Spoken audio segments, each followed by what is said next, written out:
भाजप त्याच्यानंतर पोहोचलेली आहे शिंदेची शिवसेना, त्याच्या खालोखाल आहेत अजित पवारांची राष्ट्रवादी आणि काँग्रेस जी आहे ती त्याची पिछेहाट झाल्याचं या ठिकाणी पाहायला मिळते। काँग्रेसचा आकडा जो आहे तो कमी झालेला आहे। पुन्हा एकदा आकडेवारीवर नजर, भाजप 111, शिंदेची शिवसेना 44, त्याच्यानंतर काँग्रेस 37, त्याच्यानंतर अजित पवारांची राष्ट्रवादी 35, त्याच्यानंतर शरद पवारांची राष्ट्रवादी 8 आणि मग ठाकरेंची शिवसेना 5। महायुती 176 आणि महाविकास आघाडी 44 जागांवर आणि इतर स्थानिक आघाड्या 8 जागांवर या ठिकाणी आघाडीवर आहेत।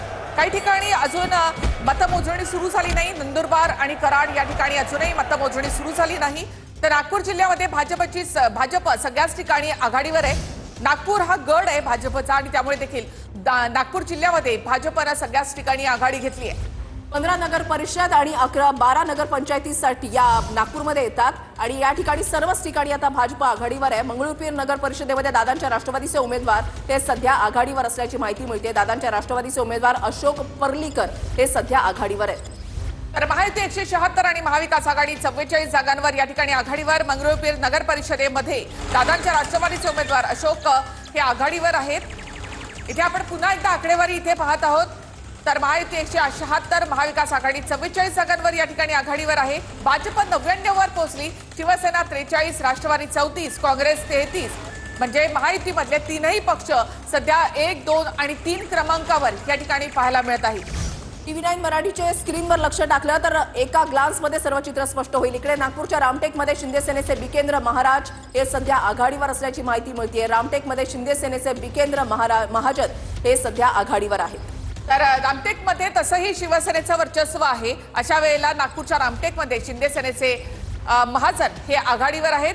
महायुती आता 176 तर महाविकास आघाडी 44 जागांवर। दोन्ही आकडे आणि या ठिकाणी स्क्रीनवर आपण पाहतो कोणाला किती जागा मिळालेल्या आहेत। तुमच्या जिल्ह्यामध्ये कोणाचा उमेदवार निवडून आलाय हे देखील तुम्हाला या स्क्रीनवर पाहायला मिळत आहे। कोपरगावमध्ये दादांच्या राष्ट्रवादीचे उमेदवार काका कोयटे हे आघाडीवर आहे। कोपरगाव या ठिकाणी दादांचे उमेदवार आघाडीवर, भाजपचे पराग या ठिकाणी पिछाडीवर आहे। पुन्हा एकदा आकडेवारीवर नजर टाकूया। त्या ठिकाणी भाजप पोहोचली 102 वर, त्याच्यानंतर शिंदेची शिवसेना 43 आणि अजित पवारांची राष्ट्रवादी 36, त्याच्यानंतर महाविकास आघाडी एकीकडे आपण पाहताय काँग्रेस 33, ठाकरेंची शिवसेना 4 आणि शरद पवारांची राष्ट्रवादी 8।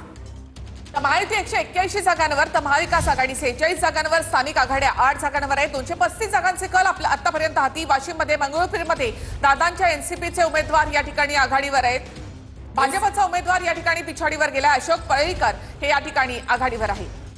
वाशिममध्ये त्याच्यानंतर सिन्नरचे अपडेट्स येत आहेत। सिन्नरमधून अजितदादांच्या राष्ट्रवादीचे विठ्ठल उगले हे सध्या आघाडीवर आहेत। सिन्नरमधल्या निवडणुकीकडे सुद्धा सर्वांचं लक्ष। अजितदादांच्या राष्ट्रवादीचे विठ्ठल उगले हे सध्या आघाडीवर आहेत। महायुती इथे 181 जागांवर आता पोहोचलेली आहे। तर भाजप स्वतः 100च्या वर म्हणजे 103 जागांवर आहे भाजप। शिंदे शिवसेना 42 आणि राष्ट्रवादी काँग्रेस 36 जागांवर, काँग्रेस 33, शरद पवारांची राष्ट्रवादी 8। सिन्नरमधून अजितदादांचा उमेदवार या ठिकाणी आघाडीवर आहे। नागपुरात भाजप 10, काँग्रेस 1, शिंदे सेना एका जागेवर आघाडीवर। नागपूरमधल्या